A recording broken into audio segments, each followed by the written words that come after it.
Okay, come on in, champ. Dog de Bordeaux. Lovely dogs, great family pets. But as you can imagine, they're quite strong.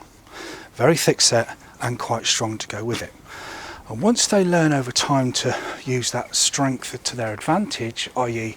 to help them react to what this guy's in here for, then it's, you have to look at that situation, look at that mindset, and then come up with something else. But previously, where we've had a slip lead correctly fitted with the toggle and the knot in between the ears, with him, because two things: one, he's a brachiocephalic breed, flat-faced, and two, he's got excess skin and excess fat around his neck, a bit like me. So we cannot, in this case, fit a slip lead correctly, because it will just keep sliding down his neck. It won't remain in position, and then we will lose that physical contact. Good boy. We will lose that physical contact in the right place to manipulate him easily where we need it. So I've always said never to use a harness if you can get away with it, to teach a dog to walk to heel correctly, because it tends to use its entire body weight to pull you, which is what a harness was invented for. However, we don't have that option here.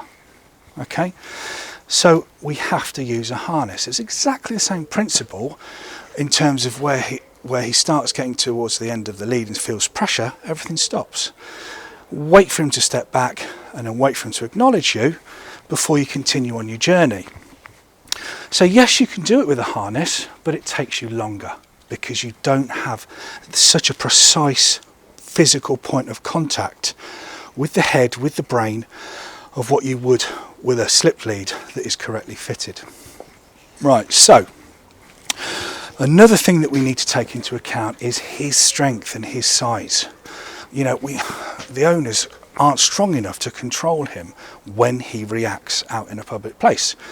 Cars, bikes, dogs, everything. And all it is, he's just been underexposed to general life. Fallout of a pandemic, people, I guess. Lots of people are struggling with it, lots of people are suffering with it, because the whole world was in lockdown. So we are going to do something really, really simple and clicker train him. Theoretically, we want him to know and acknowledge that means pleasure is coming. A reward is on its way. However, for you to hear that, you need to look at me. And all the time that you are not looking at me, you're not going to hear that, and you're not going to get a reward. So we're building up a number of steps in his mind using sound, which is continuous, which I can give this back to the owners when he goes home. So we're not going through a transitional period of him having to relearn what he's learned here. I can give this clicker to his owners, who can then continue the training, who can then use it to reinforce what he's learned with us. So, come on in, bud. What's this? Come on in. So I actively, and he's only just come in actually, I actively want him to, good boy, look at me, there's the click, there's the reward. Good boy, come on in, what's this? Let's try and get some energy into you. Come on in, buddy. Come on in. There's a look and reward. Come on in, good boy. Good boy. Good lad. Good boy. All right. Change of plan. Come on in. Come on in, because he's actually quite lethargic. I'm going to stick him on his lead, and we're going to keep him close to us so that we can manage the look. So he's not looking, there's a look, bosh. Good boy. And the reward is there. Now this is all about timing. Come on boy, this is all about timing. There, look, that reward needs to be ready to go, needs to go straight into his mouth as soon as he hears this click, because he's still learning what this sound means. Look, there it is. And then over time we can start prolonging the time between the click and the time that he actually gets a reward. And another thing which makes this a bit more challenging is he's raw fed. So I can't allocate his daily food allowance in kibble and use this to help us train. And I'm not walking around with pockets full of raw minced beef and putting that down his neck every time he looks at me. Reggie, Reggie, good boy. Not looking, not looking, looking. And there's your reward. Good boy. Good lad. Come on in, let's go. Come. Good boy. Not looking, not looking, looking. Good boy. So we build up the time.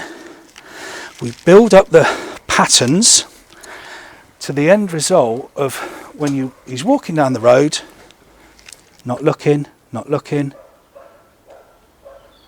listening to that dog barking.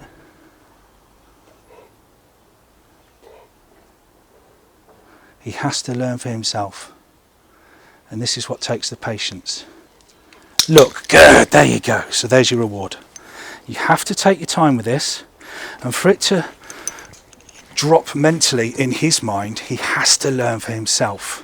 He has to know and realise what this sound actually means and what it achieves. Not looking, looking at a pigeon, looking, good, there you go. Good boy. Good boy. And then what we can do is use the clicker, come on mate, use the clicker to our advantage. So once he knows what it means, he's looking away. We're not there yet. Good, then we can reverse it. So then we can make him look at us by using the clicker. But we're still in the early stages of teaching him what it actually means. So when I click it, he's not going to look at me because he doesn't know what that sound is. So I've got to make that penny drop by waiting for him to do it first.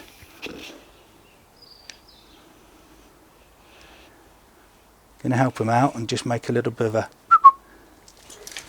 Good, there's the look. Good boy, well done. Okay, now we're starting to put our backside on the floor. So he's starting to realise what's happening here. This is all good.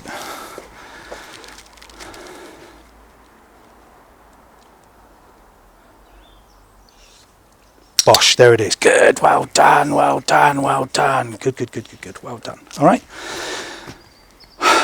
And we'll just continue.